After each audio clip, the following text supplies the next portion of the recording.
તો સુરતમાં નાસિરનગર ડિમોલેશન મામલે સોમવારે હાઈકોર્ટમાં સુનાવણી થશે।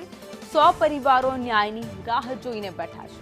નોટિસ વિના ડિમોલેશનનો આક્ષેપ કરાયો। વીજ કંપની, પોલીસ અને મનપાને હાજર રહેવા આદેશ આપ્યો। ડિમોલેશન કાયદેસર હતું કે નહીં જવાબ માંગવામાં આવ્યો। હાઈકોર્ટમાં ડિમોલેશન મામલે મહત્વપૂર્ણ સુનાવણી છે તે થવાની છે। સુરતથી સંવાદદાતા મનીષ પરમાર અમારી સાથે જોડાઈ ગયા છે। મનીષ, નાસિરનગરનું ડિમોલેશન છેલ્લા ઘણા સમયથી વિવાદમાં છે। હવે હાઈકોર્ટમાં સોમવારે સુનાવણી થશે, પરંતુ બીજી બાજુ કોર્પોરેશન અને પોલીસ બંનેની કામગીરી પર પણ હાઈકોર્ટે સવાલ કર્યા છે।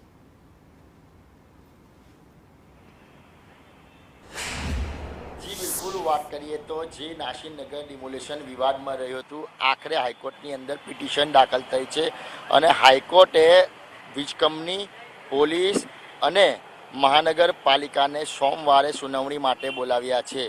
ખરેખર ડિમોલેશન કઈ રીતના થયું, કાયદાકીય રીતના થયું કે પછી બિન અધિકૃત રીતે, આ તમામના જવાબ માટે સોમવારે તમામ જે અધિકારી છે તેને હાજર રહેવા ફરમાન કરવામાં આવ્યું છે। મહાનગરપાલિકા પહેલાં રતન રત્યું હતું કે મહાનગરપાલિકાએ ડિમોલેશન નથી કર્યું, પરંતુ મામલો જે કાયદાકીય આવતા મહાનગરપાલિકાના અધિકારીએ જણાવ્યું કે ડિમોલેશન મહાનગરપાલિકાએ જ કર્યું છે। મશીનરી કોને વપરાઈ હતી, કઈ રીતના આદેશ આપવામાં આવ્યો હતો, વીજ કનેક્શન કઈ રીતના કાપવામાં આવ્યા હતા, તમામ બાબતોને ધ્યાનમાં રાખી સોમવારે હાઈકોર્ટ છે તે સુનાવણી કરશે। પરંતુ મહત્ત્વની વાત એ છે કે નાસિરનગરના 100 જેટલા રહીશો છે તે હજી પણ એ જ ખુલ્લા આસમાનની અંદર સૂવા પર અને રહેવા પર મજબૂર બન્યા છે। અત્યારે જોઈ શકાય છે કે એક બાજુ તાપ પણ પડી રહ્યો છે અને બીજી બાજુ વરસાદની સિઝન છે। અત્યારે સવાર થઈ ગઈ છે, લોકો અહીં રહેતા જે લોકો છે પોતાના કામ ધંધે ચાલ્યા ગયા છે, પરંતુ કેટલાક પરિવારો છે તે હજી પણ પોતાનો જે તૂટેલો આશિયાનો છે તે છોડવા પર રાજી નથી। ત્યારે અહીંના લોકો છે તેની પાસેથી વાત કરીશું।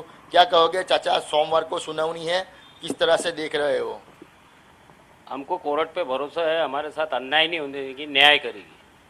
शब्बीर असलम भाई साइकिल वाला ना, ये अरशद भाई, इन्होंने हमारे लिए बहुत भागदौड़ करी है और सूरत के सभी लोग हमारे लिए दौड़भाग कर रहे हैं और मीडिया वाले भी हमारे को बहुत साथ दे रहे हैं। तो हमको ऊपर वाले पे भरोसा है और कोर्ट पे भरोसा है कि हमारे साथ न्याय होगा, अन्याय नहीं होगा। हमको रहने को मकान भी मिलेंगे, सब मिलेगा। ये हम इतना हमको कोर्ट पे बहुत बहुत भरोसा है। बिल्कुल, कोर्ट पर आशा अपेक्षा है। सोमवार सुनावनी है, क्या कहोगे भैया? सोमवार को सुनावनी क्या कहोगे? उधर उधर जी बिल्कुल, तो अन्य लोगों से तेनी साथ में क्या कहोगे भाई साहब? सोमवार को सुनावनी है। सोमवार के दिन देखो सुनावनी तो है, हमारे को इतना भरोसा तो है कि कोर्ट हमारे साथ अन्याय करेगी। अन्याय के सिवा दूसरा तो कुछ नहीं करेगी। ये लोग ने जो करना था इन लोग ने कर दिया, हमको बेघर करना था इन लोग ने कर दिया ये चीज़ के लिए। पर हमारे को कोर्ट पे इतना भरोसा है और सरकार पे इतना भरोसा है कि हमारे साथ न्याय होगा और हमें इंसाफ मिलेगा ये चीज़ का। आप क्या कहोगे, किस तरह से देख रहे हो अभी? ये लोग सरकार जो करे वो सही है, बाकी अब क्या है, अब गरीब लोग सब रोड पे बैठे हैं। अब कितने दिन हो गए, जितनी जल्दी निकाल आ जाओ उतना अच्छा है। अब जो भी होगा वो अब सरकार के ही हाथ में। 27 दिन हो गए, आज 27 दिन हो गए यहाँ पे, तो लोग रोड पे खाते पीते नहाते रोते बेचारे। अब क्या करेंगे, जो है सरकार के ही हाथ में। जितनी जल्दी हो सके बेचारों का सबका हमारा निकाल आ जाओ, बस इतना ही गुजारिश है सरकार से।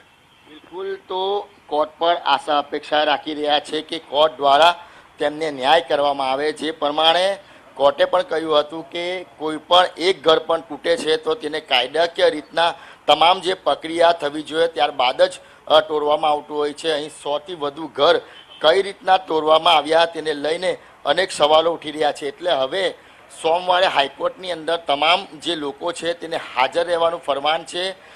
ત્યારે જોવું રહ્યું કે કઈ રીતના હવે આ કોર્ટનો નિર્ણય આવે છે। જી આભાર માહિતી માટે।